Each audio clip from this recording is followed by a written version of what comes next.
আসসালামু আলাইকুম, কেমন আছেন সবাই? চলে আসলাম আরেকটা ব্লগ নিয়ে। সকালবেলা আপনার ভাইয়া বাজারে গিয়ে মাছ নিয়ে আসছে, ইলিশ মাছ আর হলো গিয়ে বাইলা মাছ। খালা চলে আসছে, খালা মাছ কুটছিল আর আমি ভিডিও করছিলাম।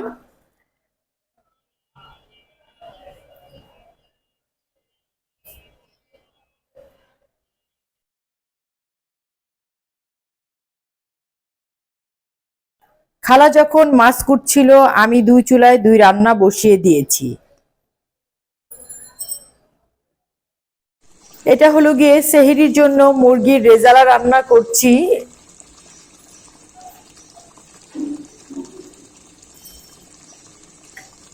আর ইফতারের মধ্যে আমি আলু বেগুন আর হলো গিয়ে শুটকি দিয়ে আমার জন্য একটা তরকারি রান্না করছি।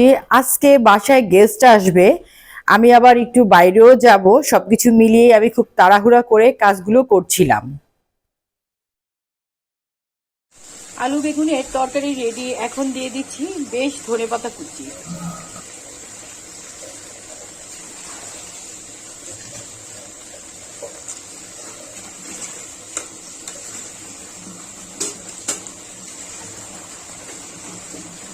গোসল করে নামাজ পড়ে বের হয়ে গেলাম ধানমন্ডির উদ্দেশ্যে।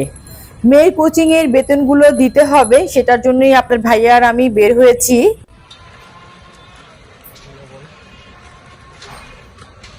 দেখেন পুরা ধানমন্ডি ফাঁকা, দুপুর টাইম।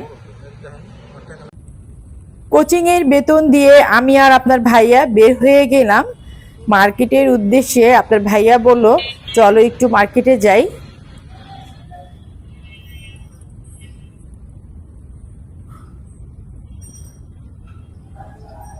রাস্তা একদম ফাঁকা।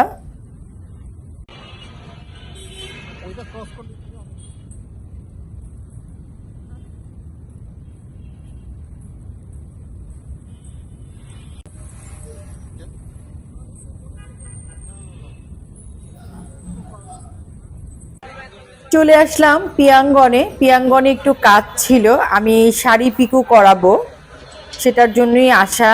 আর দেখি টুকিটাকি কি কেনাকাটা করি।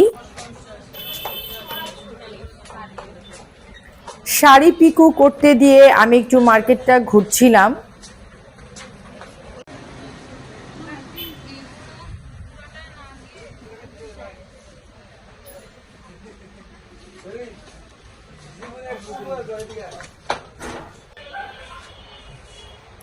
শাড়িগুলো দেখে খুব সুন্দর লাগছিল, আমি এই ধরনের শাড়ি নিতে চাচ্ছিলাম না।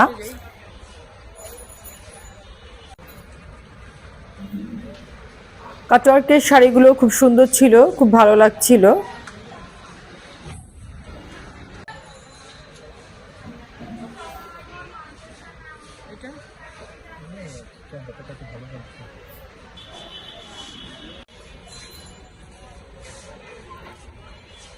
আমার কাছে এই লাল সালোয়ার কামিজটা খুব ভালো লেগেছে, আমি আমার মেয়ের জন্য নিতে চাইলাম, কিন্তু আমার মেয়ে এত ডিপ কালার পরে না, তাই আর নেওয়া হলো না। ওখান থেকে চলে আসলাম ধানমন্ডি হকার্সে। এখান থেকে একটা শাড়ি নিলাম নিজের জন্য, আপনার ভাইয়া গিফট করলো। এখান থেকে চলে যাব বাসায়। আসরের নামাজ পড়ে রান্নাঘরে ঢুকে গিয়েছি, কারণ আজকে অনেক ভাজা ভুনা ভাজতে হবে। ছেলের বন্ধুরা আসবে আমার বাসায় ইফতার করতে, আপনার ভাইয়া যাবে দাওয়াতে, সবার জন্যই ভাজা ভুনা করছি।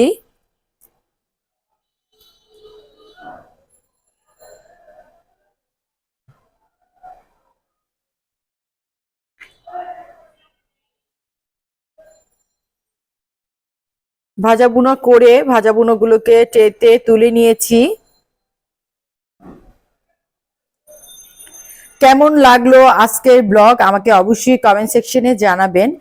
যারা এখন পর্যন্ত আমার চ্যানেলটি সাবস্ক্রাইব করেনি তারা অবশ্যই সাবস্ক্রাইব করবেন, বেশি বেশি করে ফ্যামিলি ফ্রেন্ডদের সাথে শেয়ার করবেন। আল্লাহ হাফেজ।